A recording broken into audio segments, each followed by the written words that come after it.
ગુજરાતમાં BSNL sim કાર્ડનું વેચાણ 4 ગણું વધ્યું. નમસ્કાર, સ્વાગત છે તમારું રિપોર્ટર PR ગુજરાત ન્યૂઝમાં. ગુજરાતના તમામ તાજા સમાચાર જોવા માટે ચેનલને સબસ્ક્રાઇબ કરી દો. ગુજરાતમાં 1166 સિમ સાથે હવે 1660 સિમનું વેચાણ.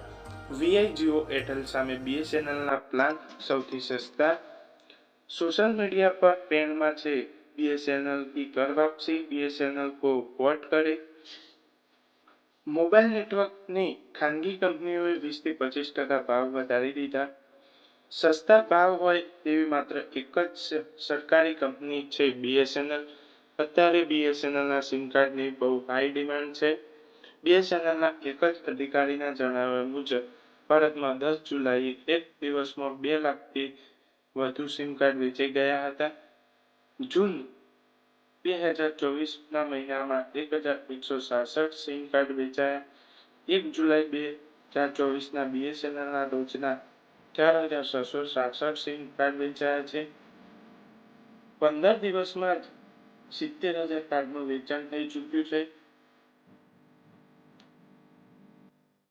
બીએસએનએલના સિમ કાર્ડ ખરીદવામાં સુરત પહેલા નંબરે અને અમદાવાદ બીજા નંબરે છે. ત્રીજું નડિયાદ. 70,000 કાર્ડના વેચાણ સામે પોર્ટ બિલ્ડ 7,500 થઈ છે. ખાનગી કંપનીઓએ ભાવ કેમ વધાર્યા? તો કંપનીઓએ પોતાના એપ્રુવ વધારવા 20-25% ભાવ વધાર્યા. એપ્રુવ એટલે એવરેજ રેવન્યુ પર યુઝર. એક યુઝર પાસેથી કંપનીને ₹300 મળતા જોઈએ તે દર વર્ષે દેશમાં હાલમાં 1,000 વધુ મોબાઈલ યુઝર્સ. બીએસએનએલ 2024માં 5G સેવા શરૂ કરવાનું હતું. હજી 4G પણ બંધ છે.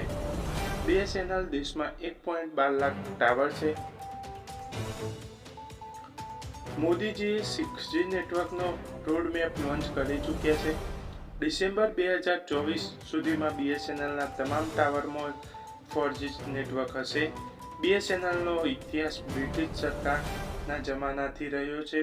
ઈસ્ટ ઇન્ડિયા કંપનીએ 1851માં ટેલિગ્રામની શરૂઆત કરી હતી. 15 જુલાઈ 2013ના દિવસે ટેલિગ્રામ સેવાઓ બંધ થઈ. બીએસએનએલે 1990માં લેન્ડલાઇન સેવાઓ શરૂ કરી. બીએસએનએલ એક સમયે નંબર 1 મોબાઈલ ઓપરેટર હતું. સોશિયલ મીડિયામાં ચાલી રહી છે બીએસએનએલ કી કર વાપસી.